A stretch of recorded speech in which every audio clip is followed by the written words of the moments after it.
चीज पास्ते वाले गरीब भाई की अमीर बहन। चीज पास्ता खा लो, चीज पास्ता, आओ आओ प्यारे प्यारे बच्चों, आओ स्वादिष्ट चीज पास्ता। जैसे ही गरीब सूरज पास्ता लेकर आया, सभी घरों के बड़े क्या बच्चे सब ललचाए हुए दौड़े दौड़े चले आए। उनमें से एक सुधा थी, उसने मुस्कुराकर पूछा, आज आने में बड़ी देर लगा दी सूरज भैया। मेरा मुन्ना सुबह से आपकी ही बाट जो रहा था। जब से इसकी जुबान पर अपना चीज पास्ता का स्वाद क्या लगा है, बड़ी ही चटोरी जीभ हो गई है इसकी। मुझे चीज पास्ता खाना है, चीज पास्ता खाना है, जल्दी से दो ना। अले ले ले, मेरा मुन्ना को चीज पास्ता खाना है, अच्छा ये लो। सूरज का स्वभाव बहुत ही हंसमुख था। यूं तो उसने अपनी जिंदगी में धन तो नहीं कमाया था, मगर लोगों से प्यार और इज्जत बहुत कमाई थी। मगर ये आज की इस दुनिया का कड़वा सच है। ये दुनिया इज्जत भी उसी को करती है जिसके पास दौलत हो। सूरज के परिवार में बस उसकी बहन अवनी थी, जिसमें सूरज की जान बसती थी। वो बहुत छोटा था जब सिर से माँ बाप का साया भी उठ गया था।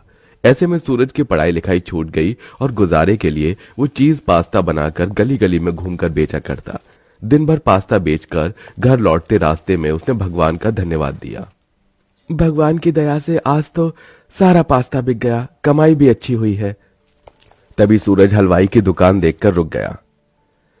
अवनी को रसमलाई कितनी भाती है, उसके लिए खरीद लेता हूँ, देखेगी तो खुश हो जाएगी। कहो भाई क्या दूं? ये रसमलाई कितने की दी? एक 50 रुपए की पड़ेगी। अच्छा तो फिर 2 दे देना।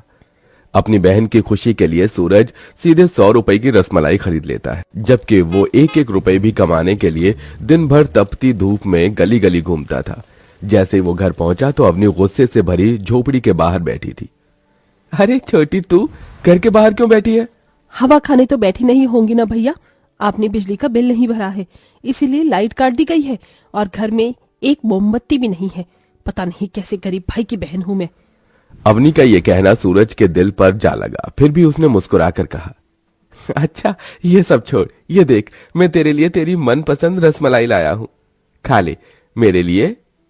मुंह खोल मेरी प्यारी बहन। अवनी ने जैसे ही रसमलाई खाई तो गुस्से से उसे थूक दिया। अथू! क्या हुआ बहन, रसमलाई अच्छी नहीं क्या? अरे किस दो कौड़ी की दुकान से खरीद कर लाए हो ये? डालडे का स्वाद आ रहा है इसमें। जितने करीब तुम हो उतनी ही घटिया तुम्हारी लाई हुई मिठाई। ये कहकर अवनी पैर धमकते अंदर चली गई। यूं तो इस दुनिया में भाई बहन का बंधन सबसे अटूट होता है, मगर अवनी अपने भाई सूरज के स्वभाव से एकदम अलग थी। वो अमीरी भरी जिंदगी जीना चाहती थी। वो अपने कॉलेज में पढ़ने वाले अमीरों की देखा देखी करती, जैसे छोटे कपड़े पहनना, घूमना फिरना। बावजूद इसके सूरज खुद में ही दोष ढूंढता था। वो रात भर झोपड़ी के ओट पर बैठे रोता रहा। मैं अपनी बहन को एक अच्छी जिंदगी नहीं दे सकता। अब से मैं गली गली घूमकर नहीं बल्कि बाजार में चीज पास्ता बेचूंगा और कल बिजली का बिल भर दूंगा सबसे पहले, ताकि मेरी बहन को पढ़ने में तकलीफ न हो। यूं ही वक्त गुजरता गया। सूरज पूरे दिन बाजार में खड़ा रहता और चीज पास्ता बेचता। थोड़े दिन बाद सूरज अवनी के लिए रिश्ते देखने लगा। उस दिन अवनी गुनगुनाते हुए पर्स टांगे ऊंची सैंडल में घर आई। ला ला ला ला ला ला ला ला। सूरज ने तस्वीर दिखाते हुए कहा, अवनी ये देख, मैंने तेरे लिए ये कुछ रिश्ते देखे हैं। ये लड़का गांव के सरकारी स्कूल में मास्टर है और एक ये दूसरा, ये बैंक में चपरासी के पद पर है। तू बस हाँ कर दे। तस्वीर देखकर अवनी ने दांत पीस लिए और बौखलाकर बोली, मुझे तुमसे यही उम्मीद थी भैया, तुम मेरे लिए ऐसा ही कोई गया गुजरा रिश्ता ढूंढोगे। मगर एक चपरासी या मामूली से स्कूटर मास्टर से मैं शादी करके अपने आगे की सारी जिंदगी गरीबी में नहीं बिताना चाहती। मैंने अपने लिए लड़का ढूंढ लिया है और उसी से शादी करूंगी। अपनी बहन के इस फैसले को सुनने के बाद भी उस गरीब भाई ने मन के गमों को होठों पर आने नहीं दिया। अरे कौन वो खुश नसीब जिसे मेरी बहन ने चुना है?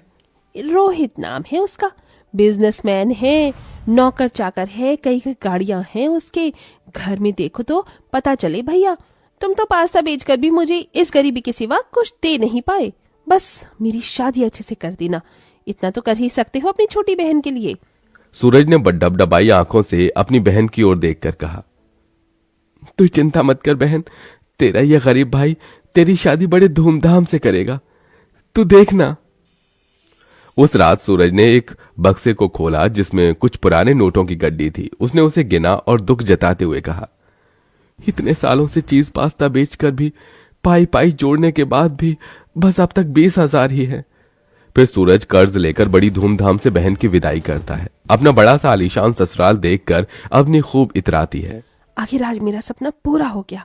आज मैं इतने अमीर घर खानदान की बहू बन गई। अपर्णा ने अवनी का स्वागत किया। आओ अपर्णा बहू, इस खानदान में तुम्हारा स्वागत है। अगले दिन रोहित ने अवनी से कहा, अपनी आज तुम पगफेरे के लिए अपने घर चल रही हो ना?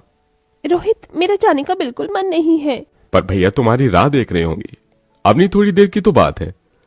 थोड़ी ही देर में महंगी सी गाड़ी गरीब सूरज के द्वार पर आई, जहां अंदर सूरज चूल्हे के धुएं में पास्ता बना रहा था। आज तो कितनी देर हो गई, बस चीज डालना रह गया। हो गया पास्ता तैयार, अभी बेचने भी जाना है। इतने में अवनी महंगी सी साड़ी और गहने पहने हाथों में पर्स टांगे अंदर आई। अपनी बहन को देखकर सूरज फूला नहीं समाया। नमस्ते सूरज भैया। अरे खुश रहिए रोहित बाबू। अवनी मेरी बहन, आजा आजा बैठना। तभी अवनी ने घमंड से भरे अंदाज में कहा, कहाँ बैठूं? इस झोपड़पट्टी में बैठने के लिए कुर्सी भी तो नहीं है। इस फटीचर चटाई पर मैं नहीं बैठूंगी। मेरा यहाँ दम घुट रहा है। रोहित, मुझे घर ले चलो प्लीज। अपनी बहन के हाथों हुए अपमान से उस गरीब भाई का दिल छलनी छलनी हो गया।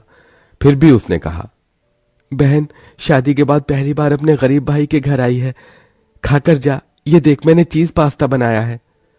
बड़े ही प्यार भरे मन से सूरज ने एक कटोरी में अपना बनाया चीज पास्ता उसकी ओर बढ़ाया, पर अवनी ने मना कर दिया। भैया, अपना ये गरीबों वाला चीज पास्ता तुम ही खाओ। आज तुम्हारी बहन की इतनी हैसियत है कि मैं 5 स्टार और 7 स्टार होटल में खाना खा सकती हूँ। और जब तुम्हारा मन भर जाए ना, तो ये गली गली घूमकर अपना पास्ता बेचने से तो फिर आ जाना मेरे घर। तुम्हें ड्राइवर की नौकरी पर रख लूंगी। चलो रोहित। इस अपमान के बाद सूरज का मन चीत्कार करने लगा। उसकी आंखों से झरझर आंसुओं की बौछार गिरने लगी। आज मुझे मेरी बहन ने ये सबक दिया है कि इस दुनिया में जिसके पास पैसा है उसी की इज्जत है। अब मैं भी अमीर बनूंगा। अपनी अमीर बहन के हाथ हुए अपमान को सूरज भूल नहीं सका और उसने खुद को मेहनत की भट्टी में झोंक दिया। वो कड़ी मेहनत करके एक सवेरे चीज पास्ता बेचने निकला। चीज पास्ता खा लो, चीज पास्ता, गर्मा गर्म स्वादिष्ट चीज पास्ता। अरे भाई एक प्लेट चीज पास्ता देना। एक प्लेट चीज पास्ता मुझे भी देना। जी भैया, अभी देता हूं। धीरे धीरे उसका छोटा मोटा पास्ते का ठेला दुकान और फिर नामी रेस्टोरेंट में बदल गया। अब तो जैसे हर जुबान पर कल के गरीब सूरज के चीज पास्ता का स्वाद चढ़कर बोलता। उसके पास घर, बंगला, गाड़ी सब हो गया। फिर एक दिन आंखों में आंसू लिए अवनी एक पुरानी सी फटेहाल साड़ी में मुरझाए चेहरे के साथ अपने भाई के घर आई। भैया, मेरा सब कुछ लुट गया, कारोबार डूब गया भैया। मैं हमारा घर नीलामी हो गया। बहुत गरीबी और बदहाली में जी रहे हैं हम। आपकी ये गरीब बहन बहुत परेशान है। अपनी बहन की बुरी हालत देखकर सूरज अपमान के वो दिन भी भूल गया। उसने डबडबाई आंखों से कहा, चुप हो जा अवनी, रो मत। बहन, तेरा भाई अभी जिंदा है तेरे लिए। मगर बहन, हमेशा याद रखना, कोई भी काम छोटा या बड़ा नहीं होता। देख, कल अपने भाई के जिस काम को तू छोटा कहकर गई थी, आज उसी चीज पास्ता के मेरे कई रेस्टोरेंट हैं और मेरा सब कुछ तेरा ही तो है। इतना सब हो जाने के बाद अपने भाई के मन में अपने लिए स्नेह देखकर अपने भाई के गले लगकर गुजरे पल क्षणों को याद करके बस रोती ही गई। भैया, मुझे माफ कर दो, मैंने जो आपका दिल दुखाया है। सूरज ने सब भूलकर बदहाली में अपनी बहन की मदद की। मगर याद रखिए, वक्त बनते और बिगड़ते देर नहीं लगती, क्योंकि ये किसी एक का होकर कभी नहीं रहता।